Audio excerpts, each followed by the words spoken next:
What's up, everybody? So I'm back with another instructional video. Today I'm going to cover banded bench and how to properly use the bands.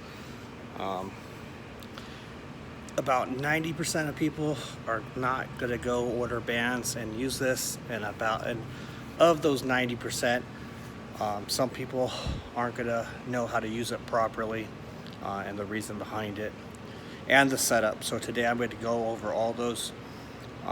So first of all, the band setup should look like this.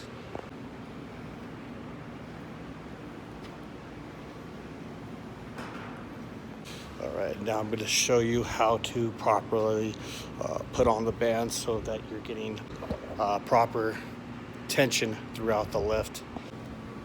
First thing you want to do is take one end of the band and you're going to put it over the bar.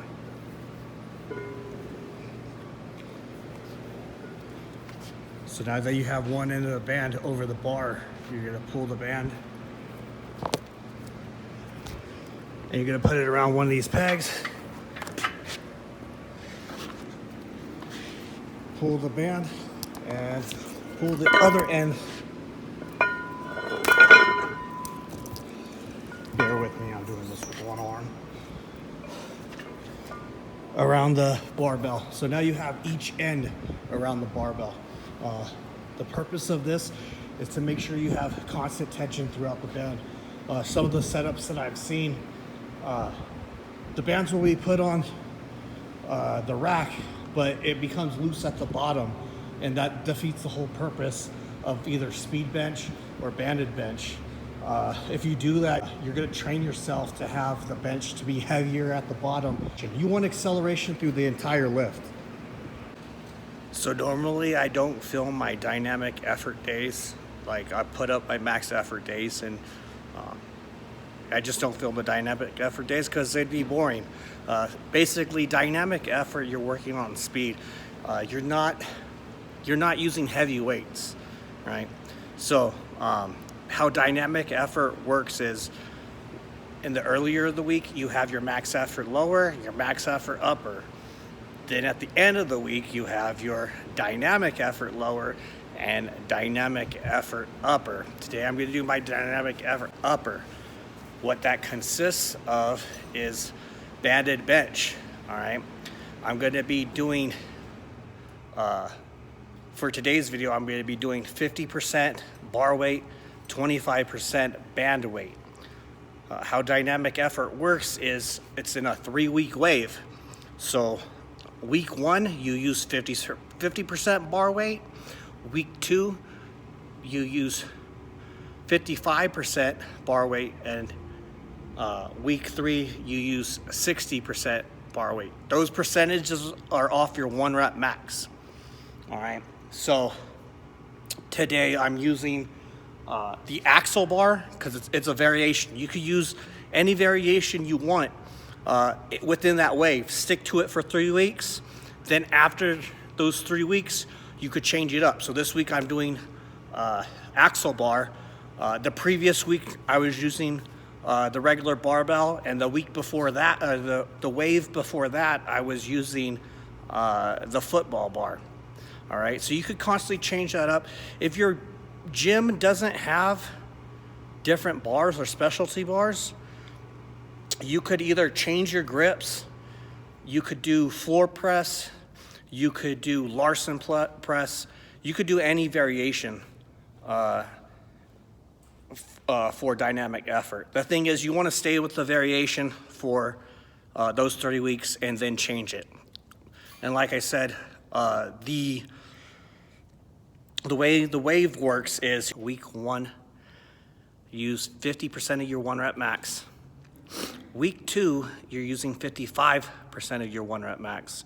And week 3, you're using 60% of your 1 rep max. The bands, you're going to be using 25% of your 1 rep max. Now, if you use the West Side barbell bands, which I am using, the red bands I weighed these out, so I know how much they weigh. The red bands are around 66 pounds when they're fully extended.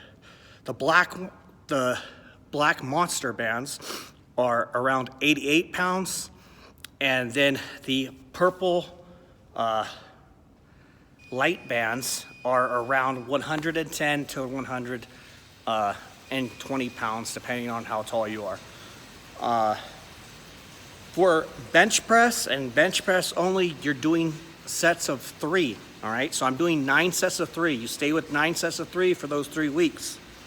Let's say you did your 3-week wave and you rotated the lifts and you did your 3-week waves and you come back to the exact same lift, right? So let's say I do this wave of axle bar for 3 weeks and I change the lift for another 3 weeks and I change the lift for another 3 weeks. And let's say on my max effort, my bench press hasn't changed.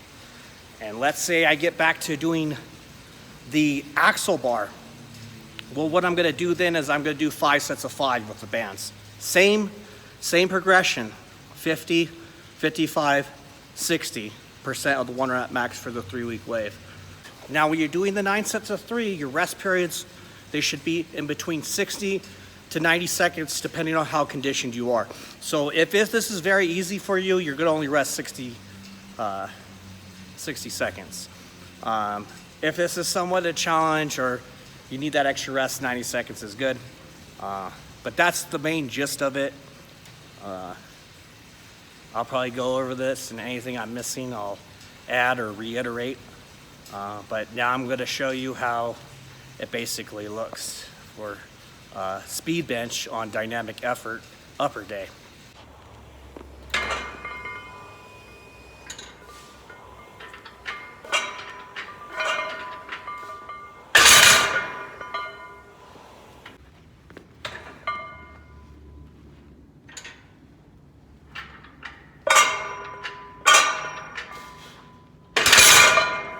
So that's how you do speed bench. So the gist of it, again, 50, 55, and 60% of your 1 rep max, with 25% of your 1 rep max on band tension, 9 sets of 3, and you want to do these fast. After those 3-week waves, you want to change the variation, and it could be any variation of your choosing.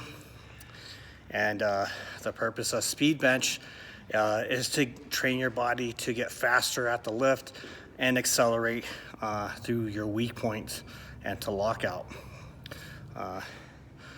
Force is equal to mass times acceleration, and that's important for strength training and lifting, right? So if you keep lifting, just adding sets and reps, you're gonna plateau one day.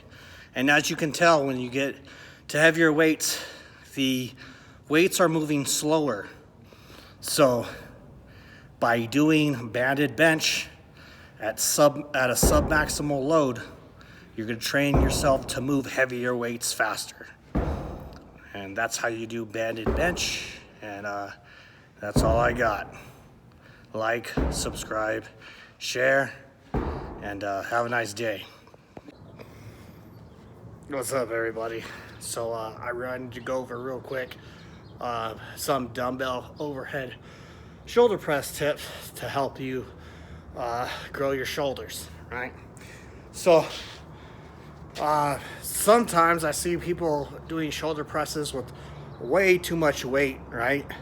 Doing way too much weight and not actually activating the shoulders.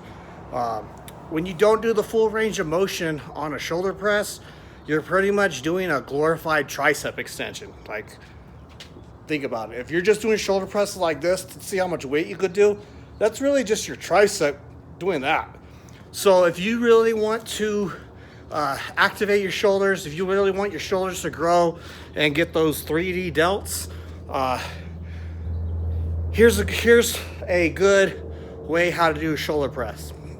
Now again, I'm gonna go over how you shouldn't do shoulder presses. If you're just doing shoulder presses like this, that's not really helping. Again, you're using tricep. What you wanna do is you either wanna start with the dumbbells here. I like them like this, because I can get even lower. But you want your wrists to be lower than your chin. That gets the shoulder to stretch, all right? So again, wrists are below the chin. Boom. Boom. This is shoulder pressing, all right?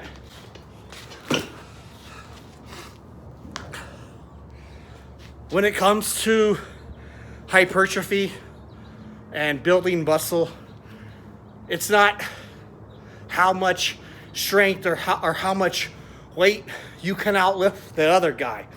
You want to do weights that are within 60 to 80% of what your 1 rep max would be for that lift. All right, so it doesn't matter that the person next to you is doing more weight than you. It matters on your individual body and your individual strength. There are plenty of big dudes who don't look muscular that are just big, right? But then you'll see maybe a smaller frame that has more developed muscle. That could be, it's not for everybody's case, but that means that the dude who has more developed muscle is doing the exercises properly and staying within the weight range. Now, if you want to lift heavy weights, by all means, but really, if you're going to use heavy weights, you should stick in between 1 to 3 repetitions. If you're working on general strength, you want to stick to 4 to 6 repetitions. Hypertrophy, the most favorable conditions are going to be anywhere from 10 to 20 reps, working in 60 to 75% of your 1 rep max. All right, I hope this helps other people. I mean, you don't have to do that. You continue to train how you want. This is what I do, and this is what works for me. Thanks for watching.